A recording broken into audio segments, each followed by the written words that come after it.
ವೈದ್ಯಕೀಯ ರೋಗ ನಿರ್ಣಯದ ವಿಷಯ ಬಂದಾಗ ಹ್ಮ್. ಆಮ್, ನಾವೆಲ್ಲರೂ ಒಂದು ಬಗೆಯ ನಿಖರತೆಯನ್ನ ನಿರೀಕ್ಷಿಸ್ತೇವಲ್ವಾ? ಕರೆಕ್ಟ್. ಇದು ಒಂಥರ ಇಂಜಿನಿಯರಿಂಗ್ ಇದ್ದ ಹಾಗೆ. ಹೌದು. ಅಂದ್ರೆ ಈಗ ಕೈ ಮೂಳೆ ಮುರಿದ್ರೆ ಎಕ್ಸ್ರೇ ಆ ಮುರ್ದ ಮೂಳೆಯ ಬಿಳಿ ಗೆರೆಯನ್ನ ಸ್ಪಷ್ಟವಾಗಿ ತೋರಿಸುತ್ತೆ. ಕರೆಕ್ಟ್. ಆಗ ವೈದ್ಯರು ಆ ಗೆರೆಯತ್ತ ಬೊಟ್ಟು ಮಾಡಿ ಇಲ್ಲಿದೆ ಸಮಸ್ಯೆ ಅಂತ ಸುಲಭವಾಗಿ ಹೇಳ್ಬಿಡ್ತಾರೆ. ನಿಜ, ಅಲ್ಲಿ ಯಾವುದೇ ಗೊಂದಲ ಇರಲ್ಲ. ವಿಷಯಗಳು ಕಣ್ಣಿಗೆ ಕಾಣುವಂತಿಗಿರಬೇಕು ಮತ್ತೆ ಅವುಗಳನ್ನ ಒಂದು ನಿರ್ದಿಷ್ಟ ಚೌಕಟ್ಟಿನಲ್ಲಿ ವಿಂಗಡಿಸಲು ಸಾಧ್ಯವಾಗಬೇಕು ಅಂತ ನಾವೆಲ್ಲರೂ ಬಯಸ್ತೇವೆ. ಅದೇ. ಆದ್ರೆ ನಾವು ಮಾನವನ ಮನಸ್ಸು, ಆಮೇಲೆ ಸಾಹಿತ್ಯ ಮತ್ತು ಬದುಕಿನ ಆಘಾತಗಳ ಜಗತ್ತಿಗೆ ಕಾಲಿಟ್ಟಾಗ ಏನಾಗುತ್ತೆ ಅಂದ್ರೆ ಆ ಎಕ್ಸ್ರೇ ಯಂತ್ರ ಇದ್ದಕ್ಕಿದ್ದಂತೆ ಕೆಟ್ಟೋಗುತ್ತೆ. ಖಂಡಿತ ಕೆಟ್ಟೋಗುತ್ತೆ. ನಾವಾಗ ಅಸ್ಪಷ್ಟವಾದ ಬಹಳ ಸಂಕೀರ್ಣವಾದ ಮನುಷ್ಯನ ಅಸ್ತಿತ್ವದ ಭೂಪಟವನ್ನು ನೋಡ್ತಿರ್ತೇವೆ. ಈ ಮುರಿದು ಹೋದ ಅಥವಾ ಯಾವುದೇ ಎಕ್ಸ್ರೇಗೂ ನಿಲುಕದ ಮನುಷ್ಯನ ಅಸ್ತಿತ್ವವನ್ನ ಆಧುನಿಕ ಭಾರತದಲ್ಲಿ ಡಾಕ್ಟರ್ ಎಸ್.ಎಲ್. ಭೈರಪ್ಪನವರಷ್ಟು ಆಳವಾಗಿ ಶೋಧಿಸಿದವರು ಬಹುಶಃ ಯಾರೂ ಇಲ್ಲ. ನಿಖರವಾದ ಮಾತು. ಇಂದು ನಾವು ಈ ಆಳವಾದ ಅಧ್ಯಯನದಲ್ಲಿ ಅವರ ಆತ್ಮಚರಿತ್ರೆ, ಭಿತ್ತಿ, ಸಾಹಿತ್ಯ ವಿಮರ್ಶೆಗಳು, ಇತಿಹಾಸದ ಲೇಖನಗಳು ಮತ್ತು ತತ್ವಶಾಸ್ತ್ರದ ವಿಶ್ಲೇಷಣೆಗಳನ್ನು ಪರಿಶೀಲಿಸುತ್ತಿದ್ದೇವೆ.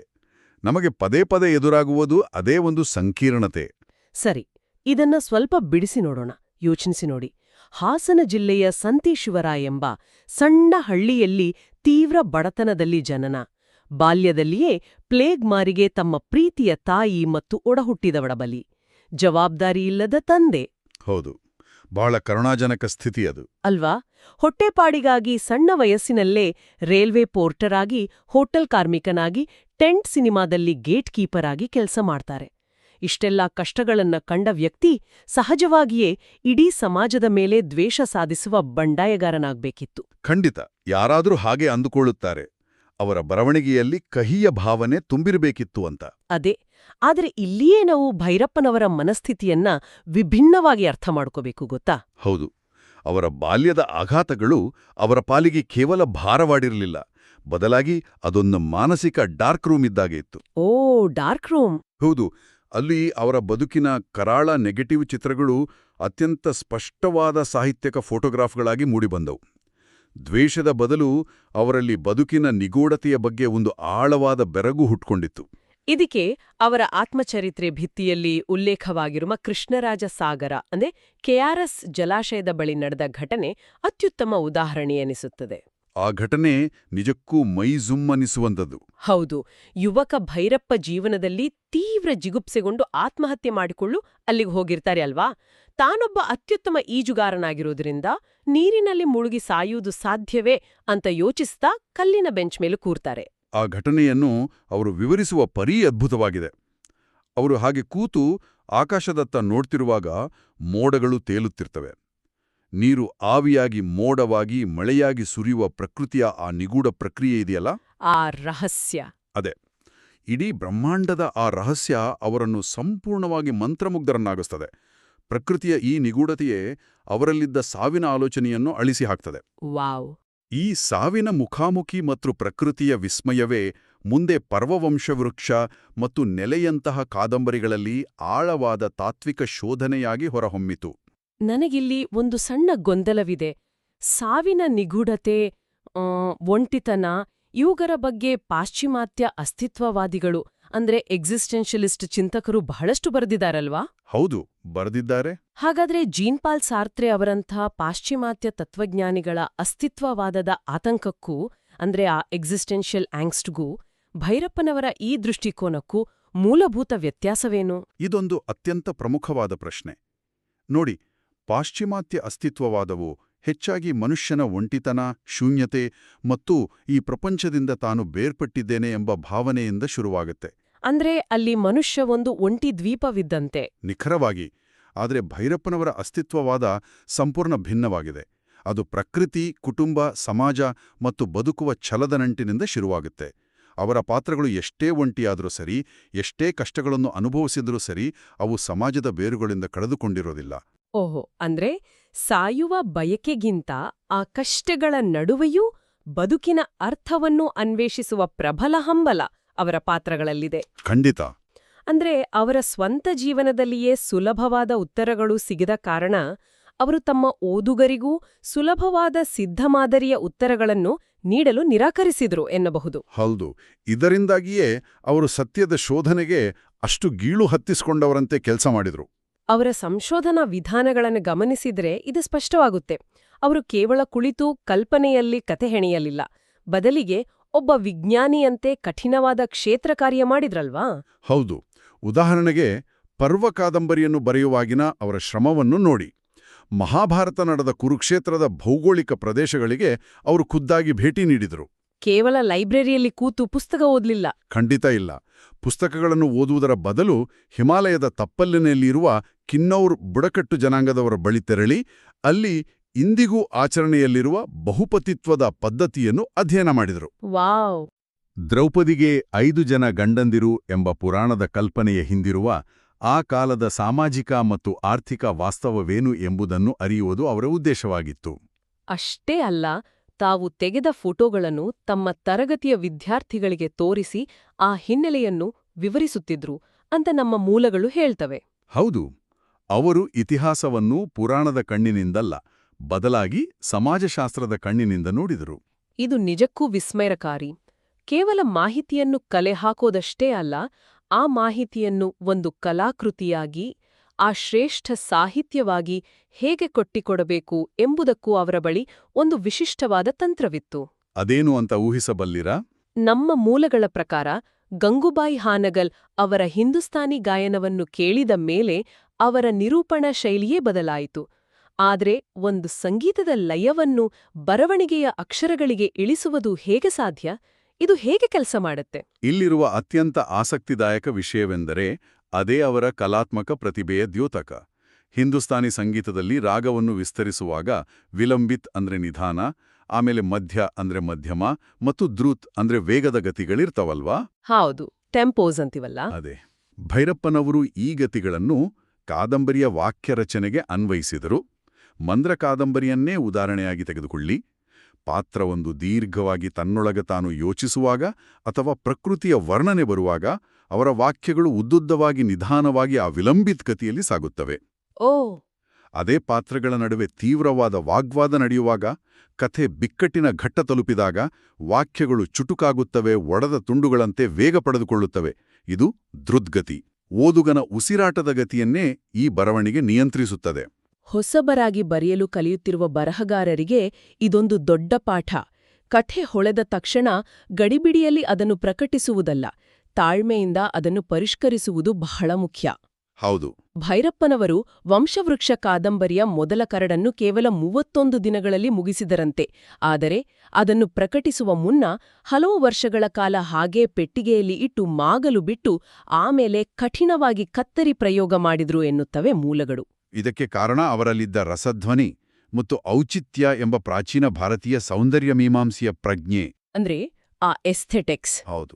ಓದುಗರ ಮನಸ್ಸಿನಲ್ಲಿ ರಸ ಅಥವಾ ಭಾವನೆಯನ್ನು ಉಂಟುಮಾಡಲು ಎಲ್ಲವನ್ನೂ ಬಿಡಿಸಿ ಹೇಳಬಾರದು. ಎಷ್ಟೋ ವಿಚಾರಗಳನ್ನು ಹೇಳದೆ ಕೇವಲ ಧ್ವನಿಯ ಮೂಲಕ, ಅಂದ್ರೆ ಸೂಚ್ಯವಾಗಿ ಓದುಗರಿಗೆ ತಲುಪಿಸಬೇಕು. ಕರೆಕ್ಟ್. ಕರಡನ್ನು ವರ್ಷಗಳ ಕಾಲ ಹಾಗೇ ಇಡುವುದರಿಂದ ತಾವು ಬರೆದದ್ದನ್ನು ಒಬ್ಬ ತಟಸ್ಥ ಓದುಗನಂತೆ ವಿಮರ್ಶಿಸಲು ಸಾಧ್ಯವಾಗುತ್ತೆ.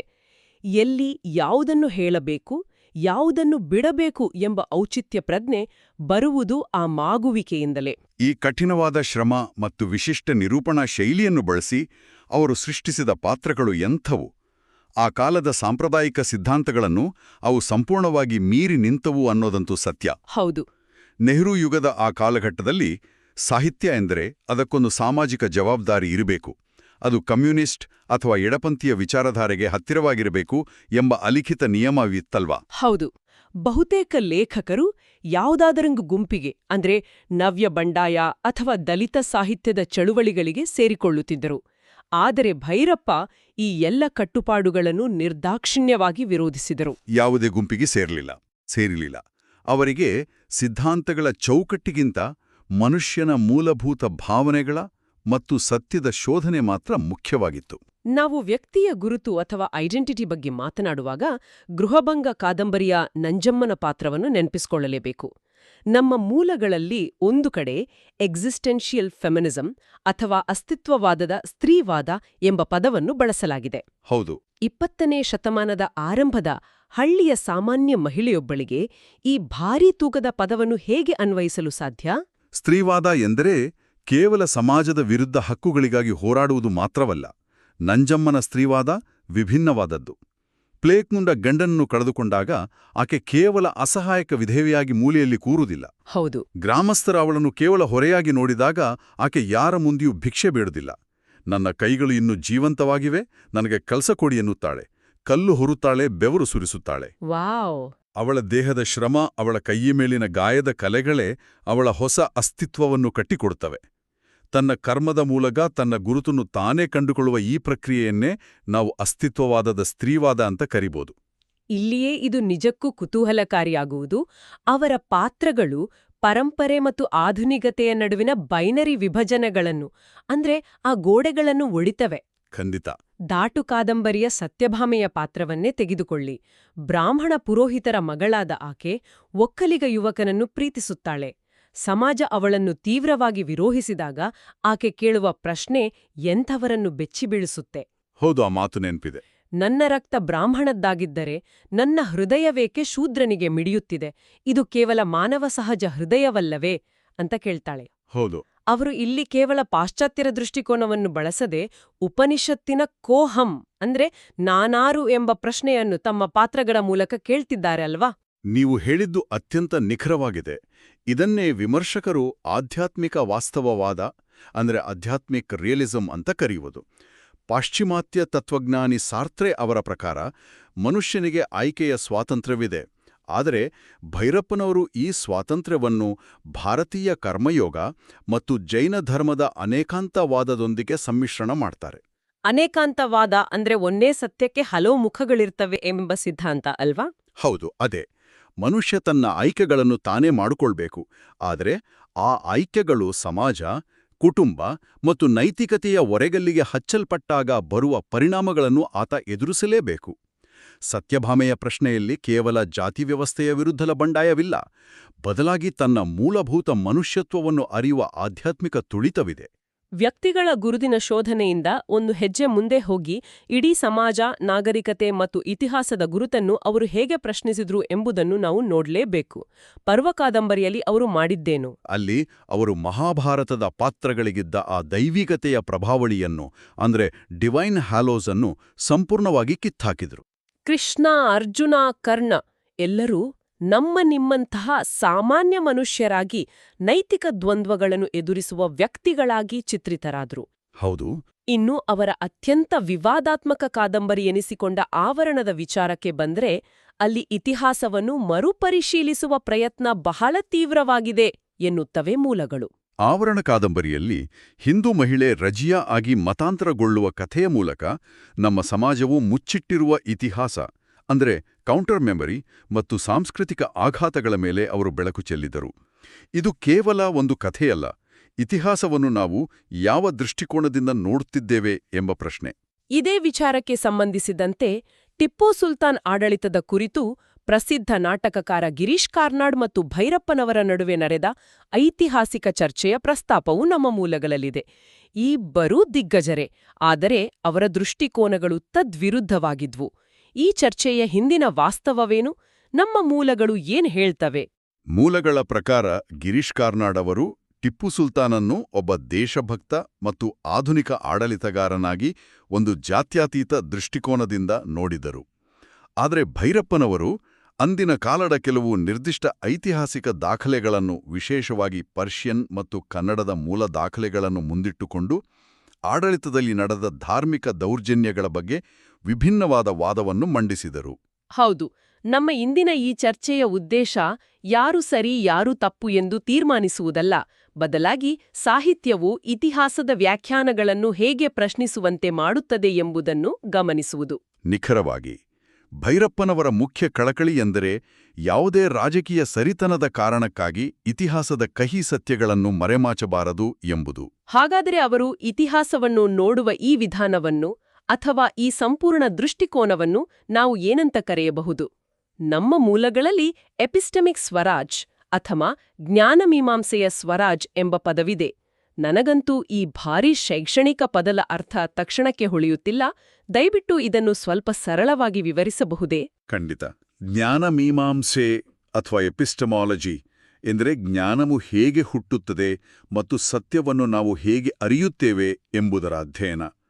ನೂರಾರು ವರ್ಷಗಳಿಂದ ಭಾರತೀಯರಾದ ನಾವು ನಮ್ಮದೇ ಇತಿಹಾಸವನ್ನು ಬ್ರಿಟಿಷರ ಅಥವಾ ವಸಾಹತುಶಾಹಿಗಳ ಕನ್ನಡಕದ ಮೂಲಕ ನೋಡಲು ಅಭ್ಯಾಸ ಮಾಡಿಕೊಂಡಿದ್ದೆವು. ಹೌದು, ಪೋಸ್ಟ್ ಕೊಲೋನಿಯಲ್ ಲೆನ್ಸ್ ಅಂತೀವಲ್ಲ.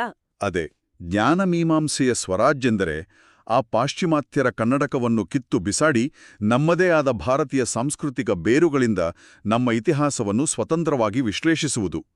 ನಮಗೆ ನಮ್ಮ ವಾಸ್ತವವನ್ನು ಅರ್ಥ ಮಾಡಿಕೊಳ್ಳಲು ಪಾಶ್ಚಿಮಾತ್ಯರ ಸಿದ್ಧಾಂತಗಳೇ ಬೇಕಾಗಿಲ್ಲ. ನಮ್ಮದೇ ನೆಲದ ಮೂಲಗಳಿಂದ, ನಮ್ಮದೇ ಪ್ರಾಚೀನ ತತ್ವಗಳಿಂದ ಅದನ್ನು ಕಂಡುಕೊಳ್ಳಬಹುದು ಎಂಬುದನ್ನು ಭೈರಪ್ಪನವರ ಬರಹಗಳು ಪ್ರತಿಪಾದಿಸುತ್ತವೆ. ಬಹಳ ಅದ್ಭುತವಾಗಿ ವಿವರಿಸಿದಿರಿ. ತಂತು ಕಾದಂಬರಿಯ ಮೂಲಕ ಕೂಡ ಅವರು ಇದೇ ರೀತಿ ಸ್ವಾತಂತ್ರ್ಯೋತ್ತರ ಭಾರತದಿಂದ ತುರ್ತು ಪರಿಸ್ಥಿತಿಯವರೆಗಿನ ಮೌಲ್ಯಗಳ ಕುಸಿತವನ್ನು ಬಹಳ ಮಾರ್ಮಿಕವಾಗಿ ಯಾವುದೇ ಮುಲಾಜ ಇಲ್ಲದೆ ಬಿಚ್ಚಿಟ್ರು ಅಲ್ವಾ? ಹೌದು, ಖಂಡಿತ. ಹಾಗಾದ್ರೆ ಈ ಸಂಪೂರ್ಣ ಚರ್ಚೆಯನ್ನು ಕ್ರೋಢೀಕರಿಸುವುದಾದ್ರೆ ನಾವಿಲ್ಲಿ ಕಲಿಯಬೇಕಾದ ಮುಖ್ಯ ಪಾಠವೇನು? ಭೈರಪ್ಪನವರ ಬದುಕು ಮತ್ತು ಬರಹ ನಮ್ಮ ಇಂದಿನ ಬದುಕಿಗೆ ಹೇಗೆ ಅನ್ವಯವಾಗತ್ತೆ? ನಾವು ಕಲಿಯಬೇಕಾದ ಅತಿದೊಡ್ಡ ಪಾಠವೆಂದರೆ ನಮ್ಮ ಗುರುತು ಎಂಬುದು ನಮಗೆ ಪಿತ್ರಾರ್ಜಿತವಾಗಿ ಸುಲಭವಾಗಿ ಬರುವಂಥದ್ದಲ್ಲ, ಅಥವಾ ಯಾರೋ ನಮಗೆ ಕೊಡುವ ಬಿರುದು ಅಲ್ಲ.